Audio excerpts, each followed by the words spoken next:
Each and every Monday is $9 Monday at both WagerTalk.com and SportsMemo.com, when all daily picks packages are priced at only $9, including 5% best bets, normally priced at $35.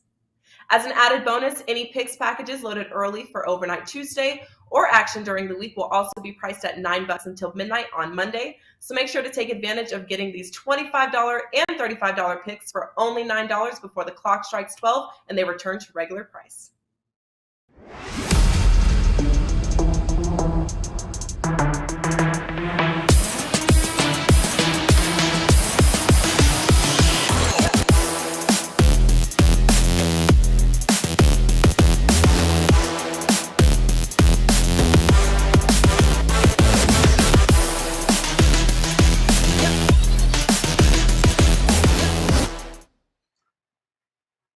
Hey guys, welcome in on a very happy Monday to you. As craziness and the madness, it certainly has begun here. Not just in college basketball, but it's been a very interesting run here in the NBA. And we got a pretty nice slate of games on tap here tonight. We're going to try to make heads or tails of a few of these games, and we are going to do it with our Monday crew here today as we welcome in Andy Lang, the prop god, Tony Finn in the middle, and Mr. Rob Vino picking up I almost want to say the cleanup spot, but it just makes me sad since there won't be any cleanup talk here for the next while in baseball. But we do have some hoops going on here, and Andy Lang, coming off a nice weekend here, man. $9 Monday at WagerTalk.com. What do you got locked and loaded? Yeah, it was a little bit of a crazy Sunday. We hit our play of the day in soccer, our play of the day in NASCAR, play of the day in golf, and our play of the day in NBA. So we were really good across all sports. We got a 5% play that's up at WagerTalk.com, and we hit our last 5% play on Friday. I'm been a little frustrated with the volatility. We're like big days, and I would much rather win one or two units every night as opposed to the ups and downs. But we have a really, really good card for tonight. Some really good spots for player props. Some games that I really don't like, but the rest of the games more than enough to make for a really, really great Monday. So grab the 5% play. It's up right now. All right, good stuff. 5% locked and loaded, $9 at WagerTalk.com. Tony Finn coming off another nice weekend as well. What do you got locked and loaded on $9 Monday? I have zero college, zero NBA, but I have two NBA that are going to go up as soon as I can solidify a couple. Like I spoke off air, there's some injury questions I have that I can't get answers to. So before I pass. Before the game passes the smell test, I'm going to get those injuries. But right after the show, we should have that. All right, locked and loaded here, guys. That 4:30 injury report coming out here. We'll let you know anything new on it. Rob Vino, he is ready to go here tonight. College and NBA. Vino, what do you got for us here tonight on a $9 Monday? Yeah, $9 Monday is loaded, Joe. I have I don't know, 5. I think it's 6. I'm counting right here. 6 NBA plays up and available right now. Like you mentioned, the card. So some days they just look that way, Joe. They come out and you can see spots, and I think we see a few here since the All-Star break. 61.5% in the NBA, up 27 units. So it's been a good run since they've come back, and we hope to continue that through today. All right, good stuff here, guys. Well, we got a couple of interesting spots we could have looked at here tonight for our contrarian play of the day. But really, the ultimate when it comes to contrarian has to be the Golden State Warriors. Now, what makes this play so contrarian is basically there's nobody playing for the Warriors. So we've got a bit of a rest day, which means a bunch of backups in for the Warriors here tonight, which may or may not be a bad thing, but they are taking on the Denver Nuggets, who took it to overtime last night against the New Orleans Pelicans. They were victorious, so it's an interesting spot here, Andy, with no Steph Curry, no Klay Thompson, no Wiggins. No Roger, no rerun, no rants. Are you willing to look at the Warriors here, +8 for the contrarian play of the day? Well, I really am staying off this game until I get the final injury report for Denver, actually, because if Golden State's going to play these guys, they're just, Denver's coming off a pretty hellacious game last night. So could be a good opportunity to sit some guys. But at the same time, Nuggets, need to get wins, and this could be a really good spot to sneak out an easy victory.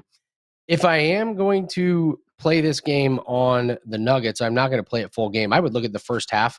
The last time the Warriors did this, where they sat everybody, remember they just stunned the Spurs in the fourth quarter. They had that huge fourth quarter comeback. I do not want to lose on a backdoor cover to this team. So if you're going to play the Nuggets, I would recommend the first half. But I think you got to wait until rosters are finalized with this game. I would be really upset if I played this game and then all of a sudden the line drops because they decide to sit a few guys. On that note, I will play Jokic under 46.5 points, rebounds, and assists. He's gone under this total in 4 out of 5 games since the return. They're not playing him a ton of minutes in games that they're ahead in, and he went way over his PRA last night in overtime, but that was 43 minutes last night.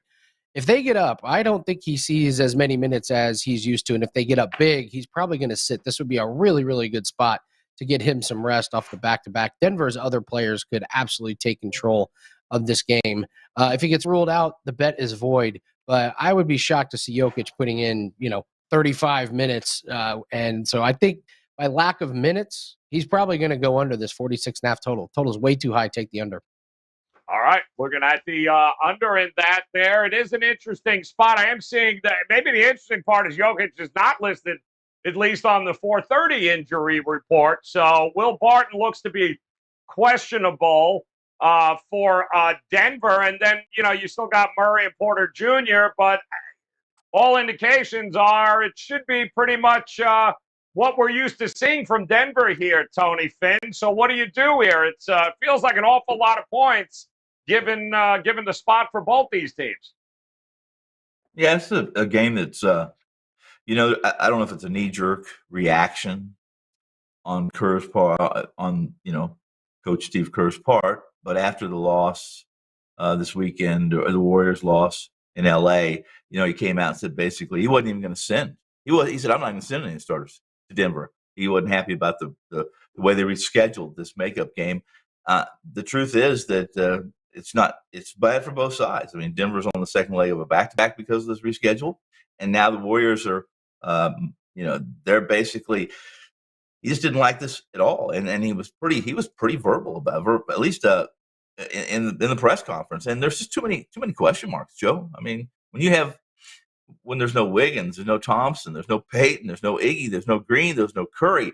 That's a lot of points. That's a lot of minutes. That's a lot of talent set on the side. And again, 9-8 points. Everything seems to in my orbit. That's goofy. Now that said, I can theoretically make some guesstimations on how this game's going to play out, and I would be playing the over in this game if I was in the room. I'm not. I'm still waiting for information, much like Andy just said on Jokic, because there's some props I wanted to play with Jokic, but I need to know more.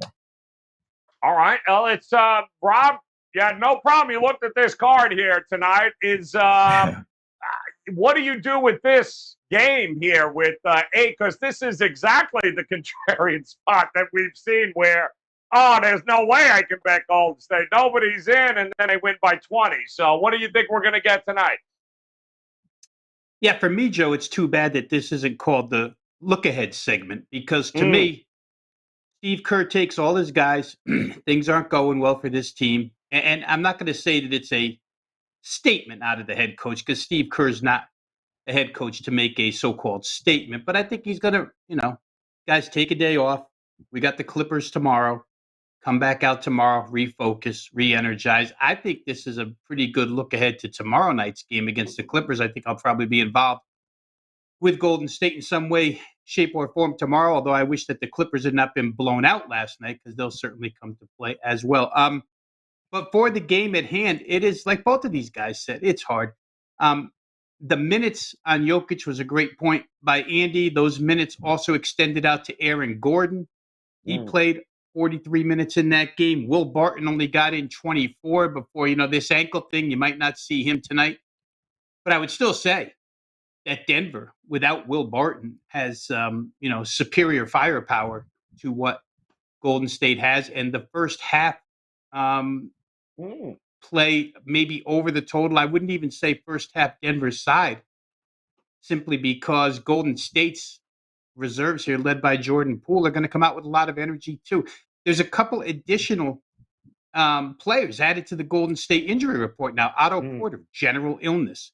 Juan Toscano Anderson, general illness. I mean, you're going to see Kevin Looney, and a bunch of backups. Not real sure I could play the Warriors here in a contrarian mode, so I'm going to say Denver, even though they could be a little gassed. They could rest Jokic in the second half.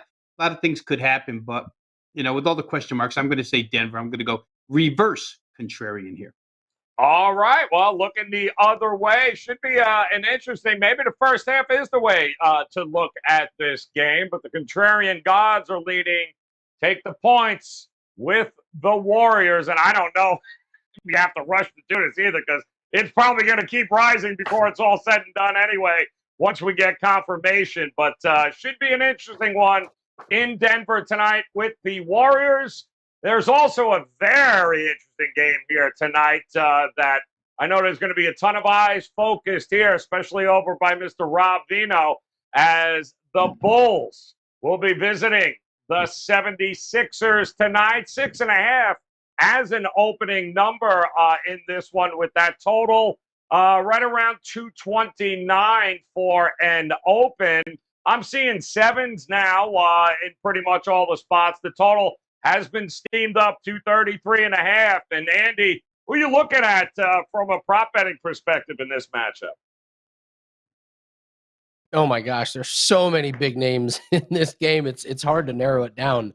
DeMar DeRozan over, you got to take a look at. Vucevic is probable, but maybe off an injury. Maybe you look at him to go under. If he's hobbled even just a little bit, Embiid should flourish. But I've narrowed this down to a couple guys from the 76ers. I'm going to sprinkle James Harden over 23.5 points. I feel like the books have this just a little bit wrong. He scored 27, 29, 26, and 25 in 4 games with the 76ers, and the Bulls are just horrendous on the perimeter right now. So I get Harden, who's gone over this total in 4 games. Only worry is that there's so many bad defenders on Chicago that there's a lot of ways that the 76ers could attack him. So Harden maybe goes into full facilitator mode and might go under, but I just think he's going to get to the free throw line like he's been doing and get over this total. And I got to keep playing Tobias Harris under 25.5 points, rebounds, and assists. He hasn't gone over 21 points, rebounds, and assists in any game since James Harden has played with them. He barely got over this total against Miami without Harden. There's just not enough stats to go around with Philadelphia, and Harris seems like the odd man out when it comes to all of the props. His assists aren't very good. His rebounds aren't very consistent, and his points certainly aren't there. So Tobias Harris, odd man out, not enough stats for him. I'll take his under 25.5 points, rebounds, and assists. Seems like it's certainly a safe enough situation here all year long with him. I am seeing Vucevic, the only guy listed as questionable right now for the Chicago Bulls, Tony Finn. Harden nowhere near the 76ers injury report, shocking. So what do we do tonight with a full capacity Philadelphia 76ers crowd and roster? Yeah, I don't. I've looked and looked and looked at this game, and I've some of the pundits I respect have made comments on this game, how they were going to be supporting the dog tonight, but I don't see it. I don't see it anywhere. If someone tells me I have to be pushing in on the Bulls, I'm gone, because there's a team that since Ball was hurt and Caruso was out somewhere in early January, this team against playoff quality, let's say teams that are in today, they're 3-12 straight up. Average, they've lost games, some of those games, 42 points, 13 points, 17 points, 11 points during that span against Philly. And Harden's rested. He's not hurt. They're going to give him a rest. They're going to do the that load management thing Again, that word we're hearing, that phrase, which is ugly. And Chicago with AD, Levine, DeRosa, Vukovic on the floor together, those four. And then the fifth one being, whether it be Thibault, whether it be Green, or whoever it's been in the past, they don't have that. Every single net rating with those lineups is a negative. Now, while we don't have a big sample size, Harden, Maxey, did I say Thibault? I'm sorry, I didn't mean Thibault, but Harden, Maxey, Thibault, Harris, Embiid. That's the first five tonight, has been since Harden joined that first five. They do have some. There's a history. There's some sample size here. 143, 168 possessions, plus 32.1 net rating, plus 25.2 net rating. That's that against, which is a negative sevens, negative 39s, negative 60s that you're getting with AD and Levine at the backcourt there, and Vukovic at the front court. How are you on anyone here but Philly minus the 7? Or the points, and just keep going over, Rob, because I don't know. Who the hell's going to, if Vucevic don't go, who exactly is supposed to go up against Embiid here tonight? Bradley, what? Are the Kardashians playing tonight? Thompson too? Like, oh, good Lord. What are you doing here, Vino? Which way are you looking at in this game? Well, you know what I'm doing, Joe. You're singing my song already. We're going to play it over. Why don't you play? There's no way in God's name you don't. A couple of things here. Let's just I'll start with side real quick here, because Chicago did show an awful lot of fight Friday night against Milwaukee. I mean, they faded fourth quarter. It was the second of back-to-backs. They had a tough game with Atlanta on Thursday night. Come right back at home, play the Bucks national TV Friday night. They have a big third quarter. They take a lead into the fourth, and they get beat by 13, lose the game. But Billy Donovan respected the fight his team put up. They're horrendous defenders, to Andy's point. The Philadelphia backcourt of Maxey and Harden are horrendous defenders against the Bulls backcourt that can score any which way you want them to score. Ayo Dosunmu has become a real star for this team, scoring points. But when you have Dosunmu, Kobe White, and Zach LaVine all in your backcourt, I'd imagine points are going to be pretty easy against Maxey and Harden. Tyrese Maxey had 33 points Friday night, a tremendous offensive performance, and yet he was -3 on the floor for the game. So what they get, they give back pretty easily.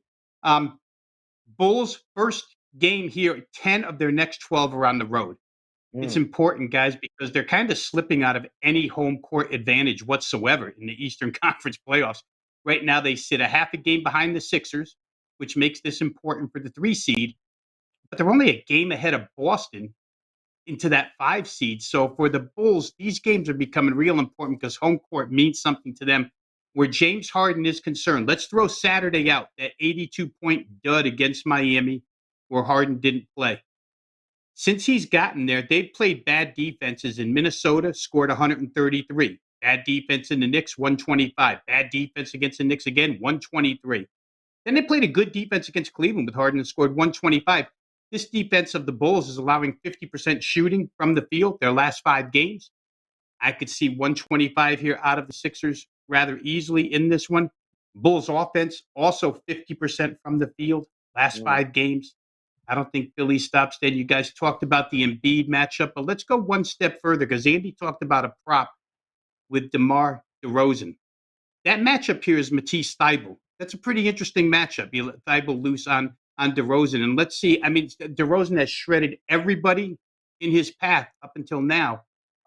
He could probably, do much of the same to Thybulle, but I'm interested to see how Matisse handles DeMar DeRozan tonight. Give me over, Joe. First half, 113.5. Full game, 232.5. I'm there.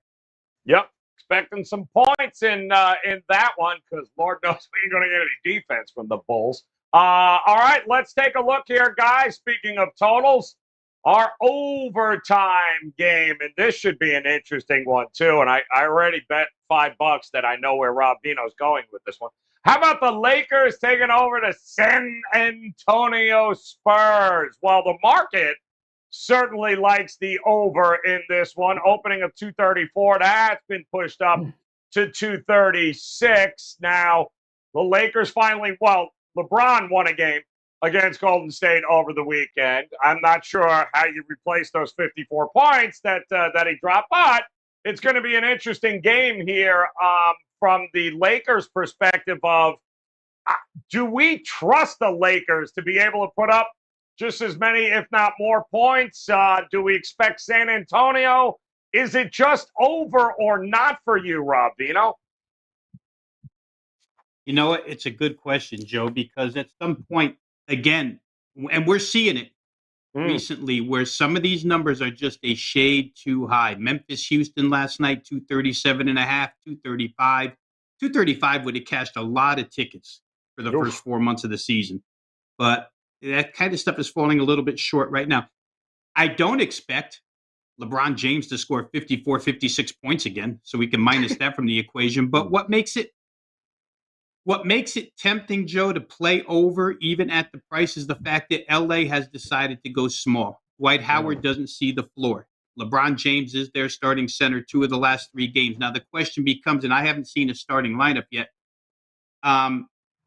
do the Lakers consider Jakob Poeltl a legitimate threat in the middle where they have to start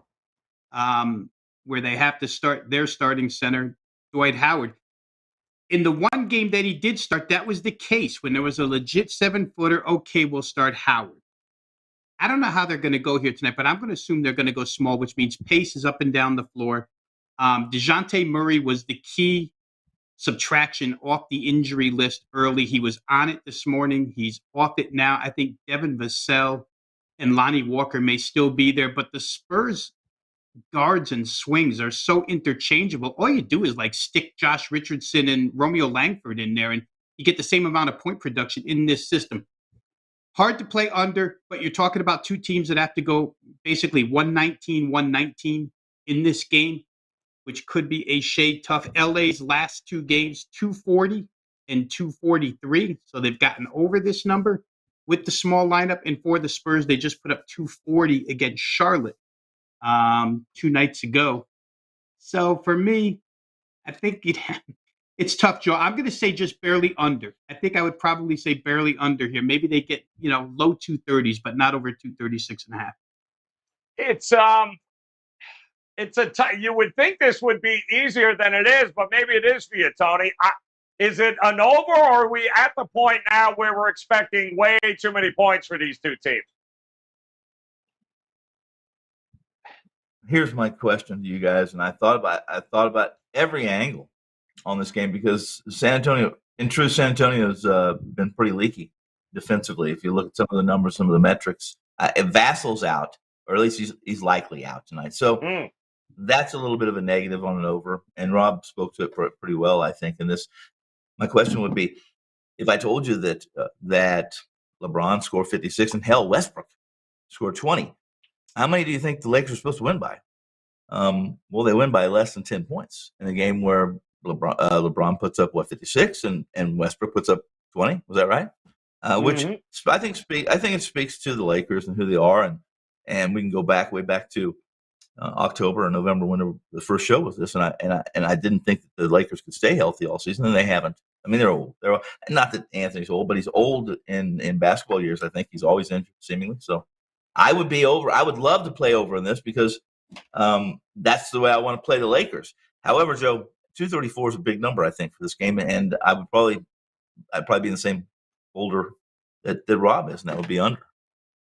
Yeah, and we've seen that too. Now it's gotten to the point where maybe all the value starts coming in on the unders in some of these totals here. Andy, who are you looking at in this matchup here tonight with the Lakers and Spurs?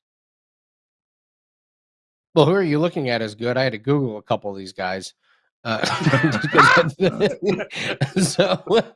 that's very well said.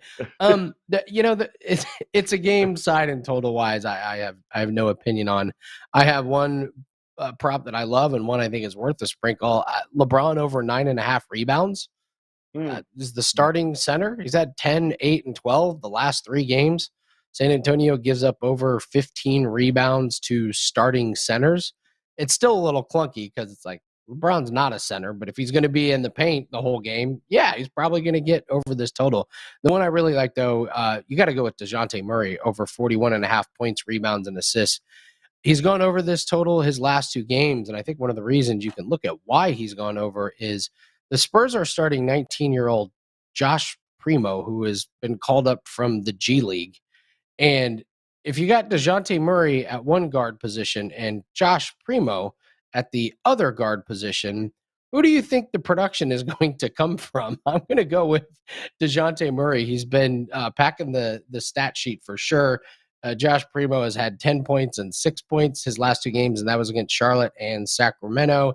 And we want to check defense versus positions. The Los Angeles Lakers, by far the worst team at guarding point guards. They give up over 25 points, over 7 rebounds, and over 9 assists per game to the guard position.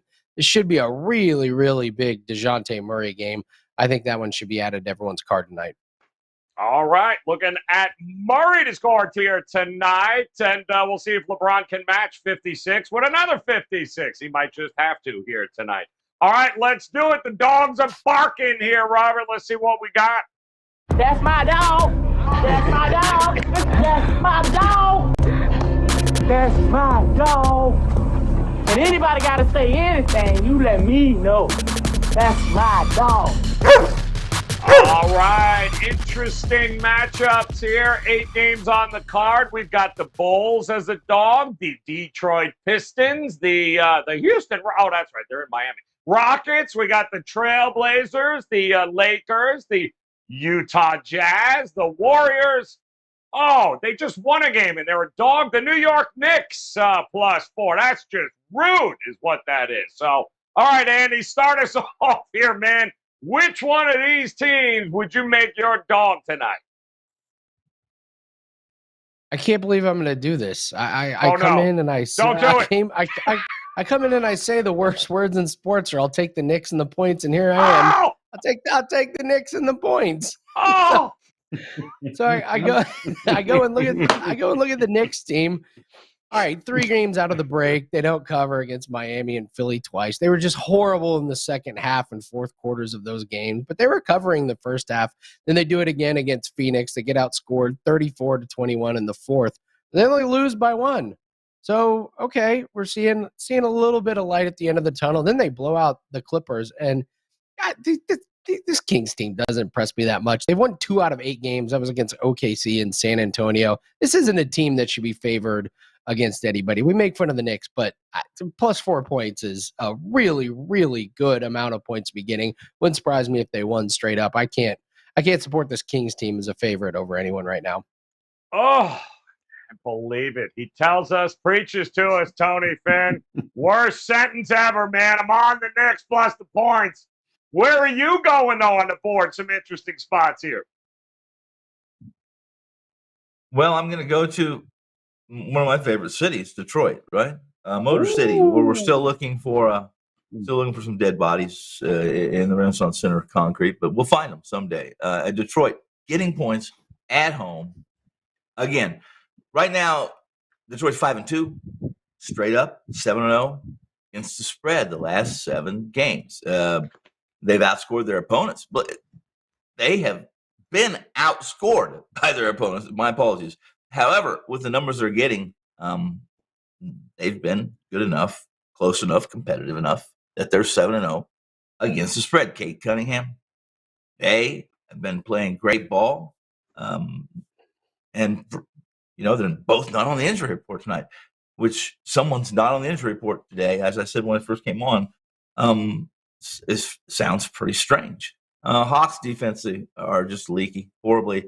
They're allowing about 115, 116 points per 100 possessions to last 7 opponents. And laying this kind of number against a team that's actually taking the floor and trying and succeeding against the number or getting the points over the last couple of weeks is good enough for me. Give me Detroit plus the points in the Palace. All right. Looks like the market still don't want to give the Pistons any love there. Tony Finn all over him with the 7.5. Now, Rob Vino. This could go one of 2 ways, Vino. There's a lot of big numbers on that board. Maybe the biggest of them might be down here tonight by me. So what do you think of where you looking here tonight? And you know what, Joe? I still can't read any of those numbers. So it might as well be hieroglyphics. What was that sentence? Hey, run that description of Andy's sentence. The worst sentence is the Knicks plus the. Is that what we call it? The worst sentence? It's the worst statement ever in gambling. Is I'm on the Knicks with the points tonight. Okay, this isn't quite the worst statement in gambling history, but I'm on the same side as Tony Finn with this dog. Oh! Because the Detroit Pistons, and Tony laid it out really well. Got to credit him there. But, it's kind of a game where you can make a good case for both sides, guys, because the Hawks are in a sense of urgency mode. I mean, they're sitting in the number 10 spot as far as the Eastern Conference is concerned. They got to win games. There's a sense of urgency there. And the scary part is that John Collins is back tonight. So you can kind of build a case off of that for the Hawks. However, 7-0, we talked about the Pistons last week, 7-0 against the spread and winning 5 of those straight up, a team that is amongst the lowest win teams in the NBA and should by rights be playing for ping pong balls, is playing for victories at this point in the season. And when you're getting that kind of effort out of a team where they're not only covering, but they're winning straight up 5 out of 7, it can't be ignored right now. Their only losses during this 7-game stretch are by 9 to Boston. And Boston had a revenge motive in that game because Detroit had just beaten them by a point a couple of days earlier. And they lost by 3 to the Washington Wizards in a game where Detroit had 2 3-point attempts at the very end that could have tied it and sent it to overtime. So close calls in both. Pistons offense is up to 112.5 points per game over the course of their last 5. The Hawks, they're an efficient offense, but they're kind of slow-paced, and maybe Detroit hangs in there with them. I just can't lay this type of number with the Hawks. They're not that type of team yet. I think, all that being said, down the road, I think the Hawks are going to be a play-on team with Collins back, but in this situation, 7.5 to a team that's really trying to win games and is red hot, I'm going to take the Pistons plus the points. All right, there you go, guys. Interesting card tonight from the dog perspective. And now it's time for some best bets.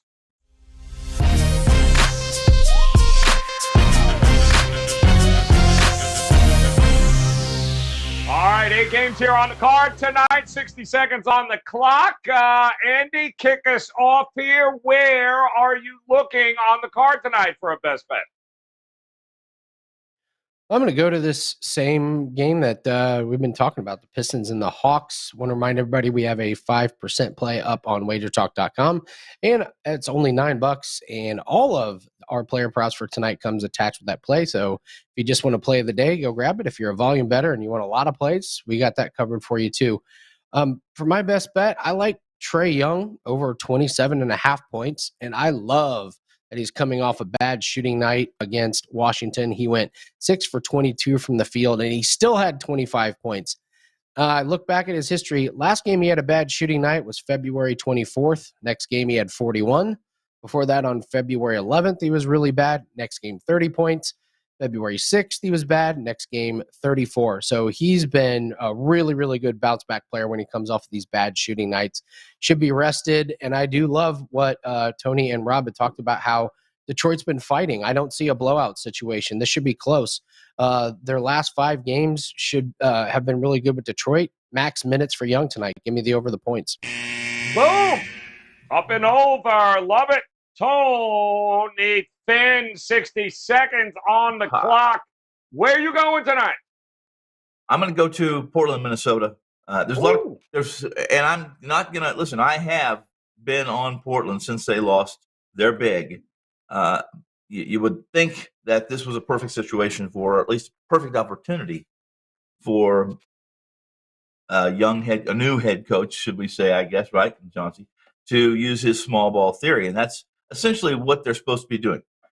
Recently, he's been questioned about the small ball, the pace they're playing at, the missed opportunities and fast break, because they're not geared to go against some defenses, even one that's maybe middle of the road like Minnesota. Tonight, Going to be a lot. There's going to be some in and outs, young players before Portland. They're going to run.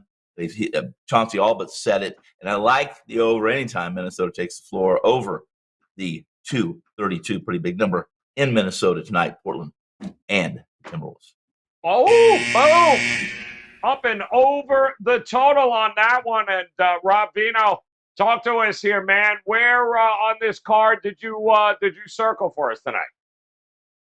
Yeah, kids, let's go back to the Knicks, Joe. The Knicks in Sacramento. I like over 231.5 here. The New York Knicks, obviously the duo of Julius Randle and RJ Barrett have been playing really good offensive basketball lately. It hasn't really strung all the way out to Evan Fournier yet, but I think he could have a little bit of a bounce back game. Alec Burks has been pretty good. I think they're going to get their points against a Sacramento defense that's given up 50% or better in 4 of their last 7. If you want to stretch that to 49%, it's 5 of their last 7. And the Knicks are in the 3rd game in 4 days. I see a little bit of fatigue coming off of that Phoenix and LA Clipper, the 2 of the last 3 nights. I don't think their defense will be as sound in this particular game. Sacramento should score. They're going to come back off a tough loss to Dallas the other night. I think this thing just breeds points here. So give me Sacramento and the Knicks. The Knicks also, guys, they're 3 tallest guys out of this game other than Mitchell Robinson. So there's not going to be a lot of rim protection in this one. Give me the over 231.5 Kings versus Knicks. Wow. Man, you're reading the articles today. You think maybe Tibbs figured something out playing everyone that's 22 years old on the team. Maybe, just maybe. No, we kid. Oh, we kid. They're going to give up 150. You know, all right, hey, Joe, real quick. Real quick, let me just say that normally in back-to-backs, you would worry about the minutes, but Tom Thibodeau, give him credit, did a good job with the minutes yesterday. So the Knicks offensively should be a little bit fresh in this case, but we'll see. I think it's going to go over. Yeah, Hey, Joe, I forgot to ask you. Don't give him any credit, Tony. Don't give Tibbs credit, man. What do you got?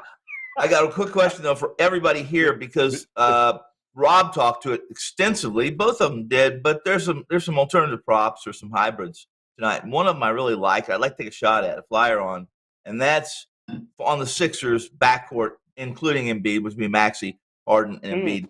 Can all 3 of those guys make 3 3-pointers each? Can they do that tonight against the Chicago perimeter, which doesn't defend, as you guys both mentioned? Can they can each one make 3 3-pointers? Or is Embiid just going to attack Vucevic with a bad ankle? That's my question. Can they do it? I'll take the under on those. Harden, I think he's only made 2 in his last couple games. Hasn't had a ton of attempts. I think he only had 4 attempts. That's a lot. That's a lot asking all 3 guys to make over 3. It pays $3,500. If all 3 make 3, it pays $3,500. Yeah. So that's my flyer on that thing.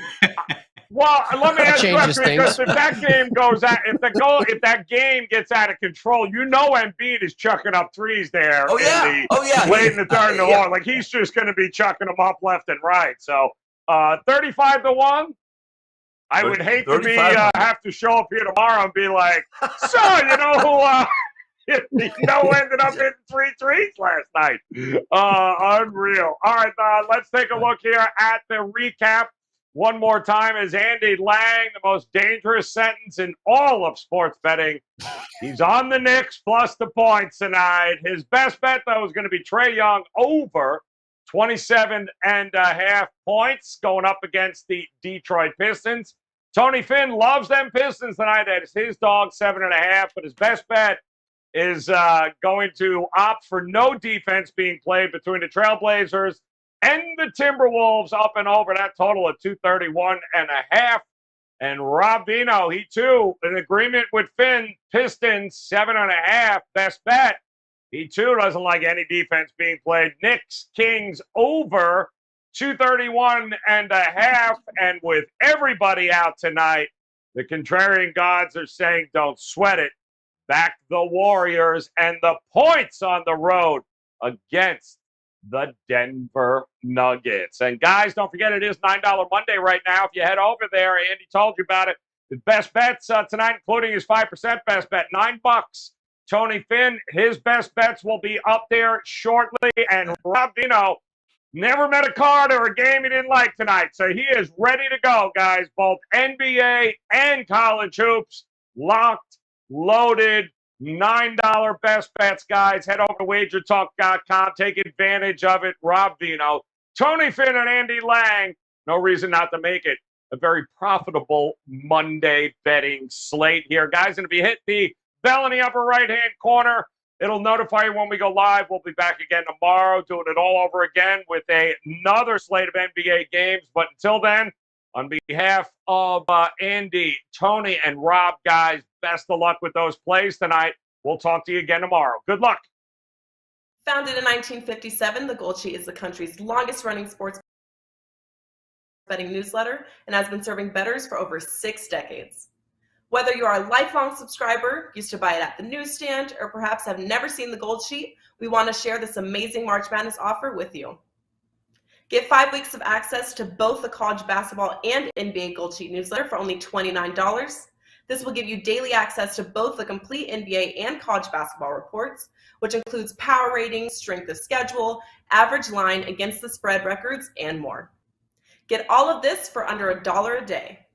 It's not your dad's newsletter where games were written a week in advance, but rather up-to-date stats, scores, injuries, and all of the information to make you a March Madness expert.